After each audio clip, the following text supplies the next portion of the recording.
Hello friends, welcome back to my channel. আশা করি সবাই ভালো আছো, আমিও ভালো আছি। বেচু, আমাদের দুকান কাটা, তোর তো তারটাই কাটা, মানে তার কাটা, মাথার তার কাটা তোর। তার জন্য তুই আমাদের দুই কান কাটা দেখছিস। দেখ, তোর কথা আমরা রীতিমতো শুনতে পাই, তাহলে কান কি করে কাটা হয়? তা তুই বলতে চাইছিস কি বুঝতে পারছি, লজ্জা নেই, নির্লজ্জ, তাই না? তার জন্য তুই আজও বলতে পারছিস আমার বিয়ে করা বউ, তাকে আমি যখন ডিভোর্স করিনি তার নামে তো বলবোই, তাকে তো বেচবই, আমার লিগাল রাইটস আছে বেচার, মানে তোর রেজিস্ট্রি পেপার আছে। দেখো, বউকে নিয়ে আমি বিজনেস করি, আমি বিজনেস করে বেচি, এই হলো আমার রেজিস্ট্রি পেপার। এখানে আমায় লিগাল অথরিটি দিয়েছে ভারতীয় হিন্দু সমাজ যে তুমি তোমার বউকে রীতিমতো বেচতে পারো, পাবলিকের সামনে নিলাম করে দিতে পারো যে আমি তো বেচছি, এবার তোমরাও বেচো, তোমরাও ইনকাম করে খাও। মিচু, বলতে বসেছিস যে আমরা তোকে বেচে খাই, মানে আমাদের দোকান তোর জন্য খুলি? মনে হয় তোর তোর মনে হয় তোকে বেচলে আমাদের লাখ লাখ টাকা ইনকাম হবে? তোর নিজেরই ইনকাম হয় না, আমাদের কোত্থেকে হবে?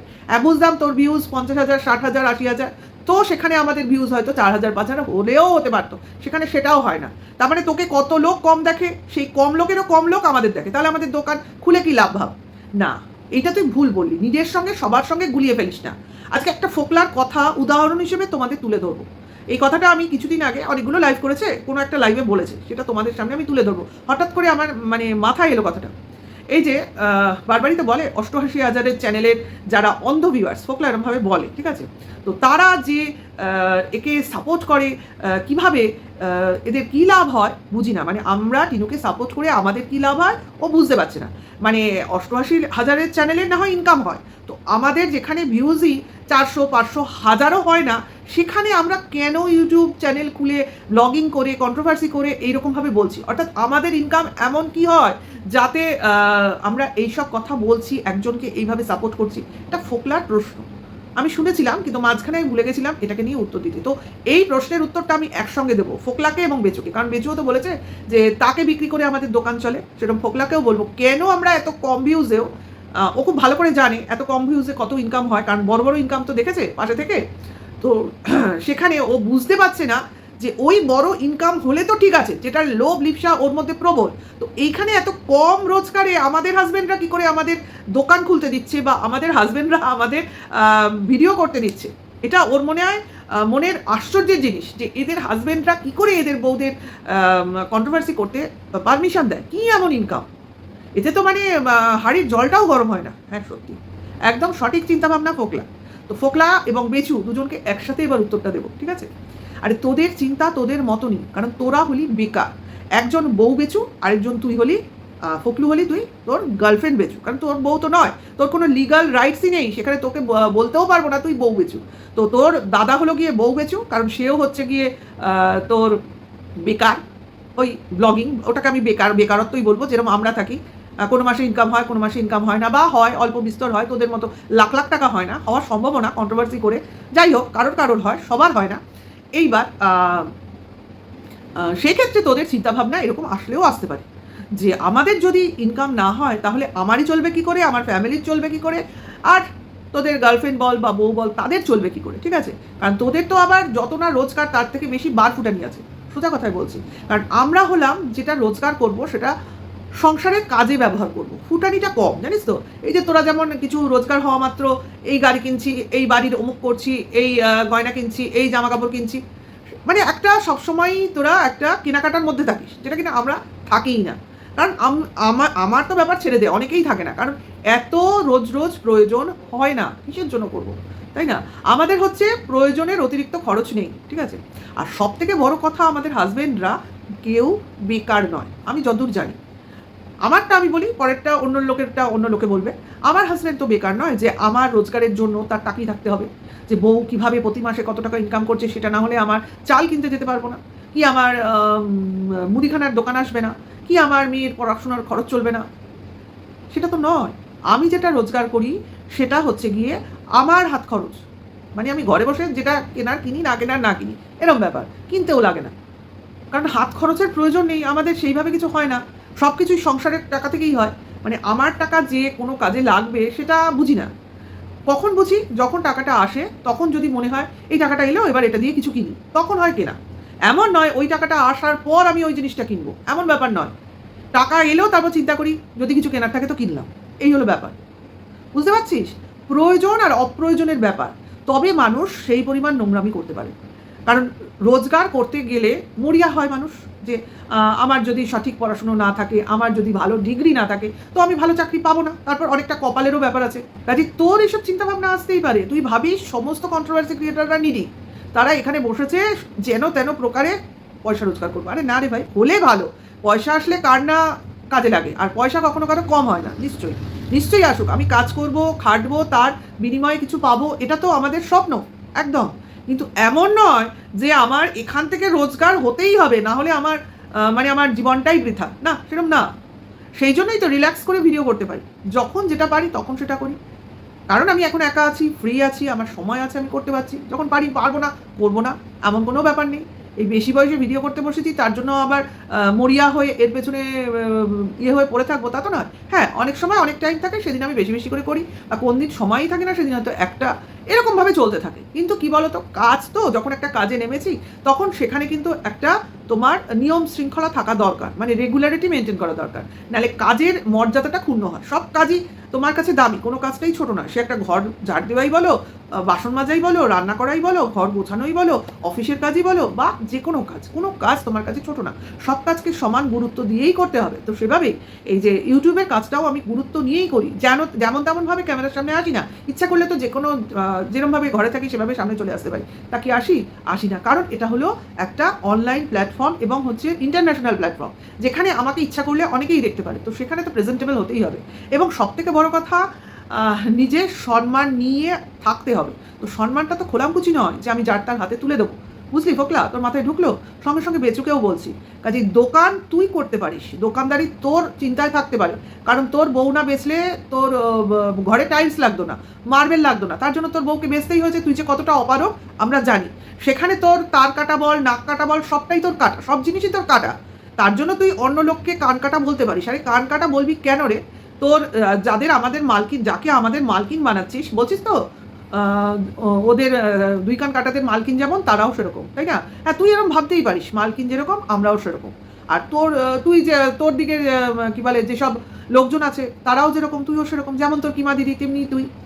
দুদিনও তোর সঙ্গে থাকতে পারলো না, এক বছর থাকতে না থাকতে গন্ডগোল হলো, অনেক ক্রিয়েটারদের সঙ্গে তোর ঝামেলা হলো, এত লোক তোর বাড়িতে ঢুকে খেয়ে এলো, এখন দেখ কেউ তোর বাড়িতে ঢুকতেও যায় না, পুষতেও যায় না। কারণ তোর ব্যবহার তোর পরিচয়। আর আমরা সেরকম নই যে কারোর বাড়িতে চলে যাব, কারোকে তেলাবো, কারোর সঙ্গে কনস্পিরেসি করে কথাবার্তা নিয়ে ভিডিও করবো না। যেরকম দেখবো, ওয়াইটিতে যেরকম দেখছি সেরম বলছি, সবার কথা বলছি না, আমি আমার কথা বলছি, ঠিক আছে? কাজে সবাইকে বলার অধিকার তোর নেই। একজন আজকে টিনু খারাপ কাজ করেছে বলে তুই গঙ্গা জলে শুদ্ধ হয়ে যাসনি। তোরও দোষ কম নয়, তোর দোষগুলো লোক ভুলে যায়নি। যারা ভুলে যাওয়ার চেষ্টা করছে তারা কিছুদিনের জন্য চেষ্টা করছে, আবার আসবে। পুরনো জিনিস রিপিট হয়, সেটা দেখ, এই টিনুকেই দেখ, রিপিট হচ্ছে আবার। তা ওরটা শেষ হবে, আবার তোরটা শুরু হবে। যেমন দিনের পর রাত, রাতের পর দিন, তো এক্স্যাক্টলি সেম জিনিস হচ্ছে, ঠিক আছে? কাজে তুই এত কন্ট্রোভার্সি ক্রিয়েটারদের কথাবার্তা নিয়ে ভাবনা চিন্তা করিস না। নিজের বিজনেসের দিকে খেয়াল দে, নিজের ছেলের ভবিষ্যতের দিকে খেয়াল দে। তোর ভবিষ্যৎ তো গেল, তোর আর বিয়ে থা হবে কি হবে না সে তো পরের কথা। কারণ তুই নিজে মুখে বলছিস যে তোর যতক্ষণ না ডিভোর্স হচ্ছে ততক্ষণ তুই তোর লিগাল ওয়াইফকে বেঁচে যাবি, ঠিক আছে? তার থেকে এটা পরিষ্কার হয়ে যাচ্ছে যে তুই কেন ডিভোর্স দিতে চাইছিস না। কারণ তোর এখনো বেচাটা দরকার। কারণ তুই যে বিজনেসটা করবি বলে ভাবছিস, সেই বিজনেসটা এখনো শুরু করতেই পারিসনি। তো সেই শুরু করতে করতে তোর এখনো কতদিন লাগবে দেখ। কাজে সেই বিজনেস শুরু হবে, সেটাই প্রফিটেবল হবে কিনা সেটা দেখার পর তুই হয়তো ডিসিশন নিবি যে এবার আমার ইউটিউবের রোজগার লাগবে না লাগবে না। তখন হয়তো তোর মনে হবে এবার এই ঝামেলাটাকে মুক্তি দিই, যে আমি একে ডিভোর্স দিয়ে দিই, এ দিতে চাইলো কি দিল না। অর্থাৎ তুই জানিস তুই ডিভোর্স দিলেই টিনু নিয়ে নেবে, কারণ টিনু ডিভোর্স নেওয়ার জন্য ওয়েট করে আছে। কিন্তু তুই এমন এমন শর্ত এক এক সময় দিচ্ছিস যাতে কিনা ও দিতে পারছে না, ঠিক আছে? তো ফোকলু তো অনেক কিছুই বলে দিচ্ছে, তোর এই গয়নাগাটির গল্প, যে কিছুই নিয়ে আসেনি বা কিছুই আনার ব্যাপার নেই। যাই হোক, সেসব কল রেকর্ডিংও টিনুর কাছে আছে। আবার তুই তা সত্ত্বেও বলে রেখেছিস তুই নাকি গয়নাগাটি সংক্রান্ত যে কথাগুলো বলেছিস তা নিয়ে তোদের থানায় ডায়েরি করা আছে। যাই হোক, তুই বলেছিস যে ডায়েরি করা আছে। তো আমরা তো জানি না যে পুলিশে চুরির ডায়েরি করলে পুলিশ এতদিন সময় লাগে যে চোরের কাছে গিয়ে গয়নাগুলো কালেক্ট করতে, যেখানে চোর চিহ্নিত হয়ে রয়েছে। তো যাই হোক, তোর বলা কথাই কিন্তু তোর উপরেই থুকে দিচ্ছি, ঠিক আছে? দেখ, তুই বলে ফেলিস, আবার বলার পর মানে উত্তেজিত হয়ে আনন্দের চোটে বলে ফেলেছিস, এবার বলার পর হয়তো জিনিসটাকে আবার মেকআপ করতে তোকে এখন অনেক কিছু ভাবতে হবে। কিছু তো করার নেই, মুখের কথা আর বন্দুকের গুলি একবার যদি বেরিয়ে যায় সেটা আর ফিরিয়ে নেওয়া যায় না। হ্যাঁ, ওই হাত জোর করে হয়তো স্বীকার করে বলতে হবে যে আমার ভুল হয়ে গেছে, আমি ভুল বলেছি, অন্যায় হয়েছে, ক্ষমা করো, এইটুকু, তার তো কিছু নয়।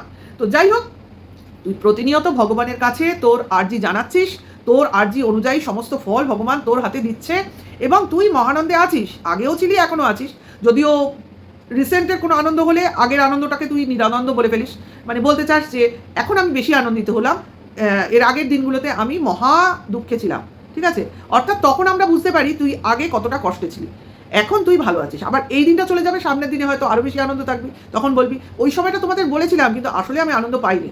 যাই হোক, তুই যে একটা মিথ্যাবাদী বেচু সেটা আমরা সবাই জানি, এবং তুই যে কতটা খতরনাক সেটাও আমরা জানি, কারণ তোর জন্যই তোর আজকে সংসারের হাল এরকম। তুই তোর বউয়ের দোষ দিচ্ছিস কেন যে তোর সংসারে 12টা বাজিয়েছে তোর বউ? তুই তো পারতি, তুই তো বাড়ির বলতে গেলে হেড অফ দ্য ফ্যামিলি, তোর বাবাকে সাইডে রাখ, তোর বাবার কোনো ক্ষমতাই নেই, ওই মিস্ত্রির কাজই করবে, আর কিছু সে করতেই পারেনি সারা জীবনে, তাহলে আজকে তোর এই হাল হয়? যাই হোক, সেটা কথা না, সে বয়স হয়ে গেছে, তাকে আর ব্লেম দিয়ে কী হবে? কিন্তু কি কথাটা বলতো, ছোটোবেলা থেকে যেরকম তোকে দেখিয়েছে তার থেকে আর কি তুই শিখবি? অ্যাকচুয়ালি ওনার জীবনে উনি যা যা করেছেন তার ফল উনি পেয়ে যাচ্ছেন, এক নিজের মেয়ের কাছ থেকেও পেয়েছেন, এখন তোর কাছ থেকেও পাচ্ছে। এগুলো হচ্ছে কর্মফল, যেগুলো ভুগছে তোর বাবা, কারণ যে জিনিসগুলো তোর বাবা কন্ট্রোল করতে পারতো সেগুলো তার হাত থেকে বেরিয়ে গেছে, এখন তোর কথায় উঠতে হচ্ছে, তোর কথায় বসতে হচ্ছে, আর তুই যেগুলো মানাতে শোনাতে পারছিস না তখন গিয়ে এসে গুমড়ে গুমড়ে মরছে। যাই হোক, দুদিন ধরে তোর বাবাকে সেরকমভাবে দেখা যাচ্ছে না, ওই রাত্রে খাওয়ার সময় এলো দেখলাম। যাই হোক, কাজকর্মও করছে না, ঠাকুর ঘরে গেটটাও করছে না, তাই কথা তুই শুনিয়েই দিলি যে কিনা প্রতিদিন কাজ করে যায়, একদিন কাজ না করলেই বা কিছুদিন কাজ না করলেই তাকে মনে করিয়ে দিস তুমি কিন্তু ওই কাজটা করোনি, ওই কাজটা কিন্তু করার জন্য আমি কোনো মিস্ত্রি রাখবো না, তাহলে কিন্তু তুমি দুবেলা চারবেলা খাচ্ছ, তার কি? তাই না? তোর ছেলেই তো একদিন বলেছিল কাজ না করলে খাওয়া জুটবে না, ভুলে যায়নি, সব কথাই মনে পড়ে যায় একটা কথার সঙ্গে আরেকটা কথা বলতে গেলে, ঠিক আছে? কাজে এই দুকান কাটা আমাদের দিকে না তাকিয়ে নিজের নাকটাকে আগে জোড়া লাগা, মানে যেটা আর কি লজ্জায় কেটে গেছে। হ্যাঁ, যে পুরুষ মানুষ নিজেকে যদি পুরুষ মানুষ বলে ভাবিস, নিজের বউকে সামলাতে পারে না, ঘরে টিকিয়ে রাখতে পারে না, সেই পুরুষ মানুষ আবার বড় গলায় ওয়াইটিতে কথা বলে, ভাবতে পারিস কত বড় লজ্জা? আর আমাদের বলছিস, আমরা তো রীতিমতো সংসারে আছি রে, আমাদের বরেরা আমাদের রীতিমতো ভালো রেখেছে, তার জন্য বরের নামে দুঢোক জল বেশি খায়, বর যেটা বলে সেটা যেমন শুনি, আমরা যেরকম বলি বরকে, বড়ও আমাদের কথা শুনে, এইটা হলো আমাদের অ্যাডজাস্টমেন্ট, বুঝেছিস? যেটা কিনা তোদের ছিলই না, তার জন্যই তো বউ তোর কাছে টিকলই না, হাত থেকে স্লিপ করে বেরিয়ে গেল। আর এখন তুই যত ফোকলার মুখে ওর টাকার পরিমাণের কথা শুনছিস না, 94,000 বললো না ফার্স্ট ইনকাম, তখনই তোর মাথায় বাজ ভেঙে পড়েছে, বাবা বাড়ি থেকে বেরিয়ে গিয়ে 94,000, তাহলে তো আমার এখানে থাকলে না জানি আমার আজ কত ব্যাংক ব্যালেন্স হতো, মনে হচ্ছে কিনা বল? তাই তো এখনো আমার বউ বলছিস, ফেলা থুতু আর বললি না কেন রে? বলি না কেন যে ফেলা থুতুকে আমি বিক্রি করবো, এরম বলতি, শুনতে ভালো লাগতো। আমার ক্ষতি করেছে, হ্যাঁ তোর ক্ষতি করেছে, তোর ব্যাংক ব্যালেন্স বাড়ায়নি, তোর ছেলের কি ক্ষতি করেছে? তোর ছেলেকে তো তোর কাছে দিয়ে গেছে, তুই তো ভালো পারভারিশ করতে পারিস, কই করছিস না তো? তোর ছেলে তো কিছু ক্ষতি করেনি, তোর মার থেকে তো তোর ছেলেকে সেফ রেখে গেছে, 3.5 বছর 4 বছর হতে আর 1 মাস 2 মাস বাকি ছিল, তার ছেলেকে সে ঠিক মতো 4 বছরে করে রেখে গেছে তোর মার কাছে। তোর মার মতো 3.5 বছরের ছেলেকে রেখে তো চলে যায়নি, তারপরেও সে ছেলে নিতে চেয়েছিল, তুই দিতে চাসনি, একবার দেখাতেও চাসনি, দেখালে হয়তো তোর ছেলে হয়তো মার কাছে যেতে চাইবে। তা তোর যদি মনে হয় দেখা দে, দেখা করা, ছেলে হয়তো মার কাছে যেতে চাইলো, তোর মতে যেটা ক্ষতির কথা তুই যেটা বলতে চাচ্ছিস সেটা পরিষ্কার করে বল, ছেলের সঙ্গে ওর মা কি ক্ষতি করেছে? তোর মার থেকে বেশি ক্ষতি করেছে না তোর মার থেকে কম ক্ষতি করেছে, সেটা আগে ক্লিয়ার কর, ঠিক আছে? সে তার বাড়িতেই রয়েছে, তুই রয়েছিস, ঠাকুমা রয়েছে, দাদু রয়েছে, সে ছোটোবেলায় যেখানে জন্মেছে সেখানে রয়েছে, সবার মধ্যেখানে রয়েছে, সেখানে সে ইনসিকিউর কোথায়? কী ক্ষতি করলো তোর ছেলে?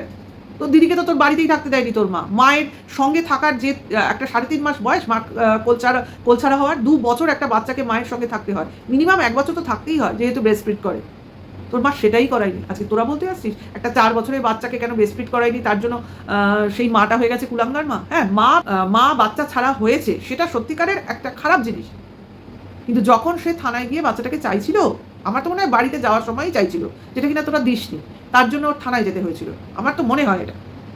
না হলে সে থানায় গিয়ে চাইবে কেন? তখনই ও নিয়ে যাবে না কেন? দিসনি কেন তখন? দিতি। তোর ক্ষতি করেছে বল, তোর ব্যাংক ব্যালেন্সটাকে আর বাড়ায়নি, তোর আর ক্ষমতা নেই, এখন বাড়ছে না, তার জন্য আরও বেশি চিন্তা। একটা হরিমটর খেতে হচ্ছে তোদের, হ্যাঁ তোদের এখন হচ্ছে গিয়ে তোর কি বলে অসহ্য চলছে, যদিও তোরা এর আগের অসুচি বলি ফোড়ন ছাড়া ফোড়নের রান্না খাই না, আর এখন সব ফোড়নের রান্না আমরা দেখতে পাচ্ছি, তেজপাতা অবধি দেওয়া। যাই হোক, তোদের এক মুখে কত কথা বলিস তোরাই জানিস। তোকে নিয়ে আমার বলতে না না ইচ্ছে হয়, কারণ তোকে নিয়ে বললে যে বলে সন্তুষ্টিটা পাই না, সেটা অন্য কাউকে নিয়ে পাই না।